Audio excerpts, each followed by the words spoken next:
தமிழ்நாடு சட்டப்பேரவை தேர்தலுக்கான பிரச்சாரம் நிறைவடையும் நாளை மாலை 6 மணிக்கு மேல் அரசியல் கட்சி தலைவர்கள், வேட்பாளர்கள் எந்த வகையிலும் பிரச்சாரம் செய்யக்கூடாது என்று தலைமை தேர்தல் அதிகாரி அர்ச்சனா பட்நாயக் கூறியுள்ளார்.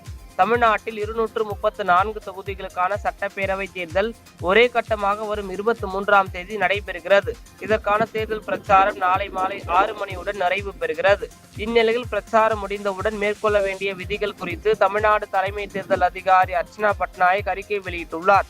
நாளை மாலை 6 மணிக்கு மேல் தேர்தல் தொடர்பான பொதுக்கூட்டத்தையோ ஊர்வலத்தையோ யாரும் ஒருங்கிணைக்கவோ நடத்தவோ கூடாது. தேர்தல் தொடர்பான திரைப்படம், தொலைக்காட்சி, FM ரேடியோ, வாட்ஸ்அப், முகநூல், ட்விட்டர் போன்ற சாதனம் வாயிலாக பொதுமக்களின் பார்வைக்கு வைக்கக்கூடாது எனவும் தெரிவித்துள்ளார்.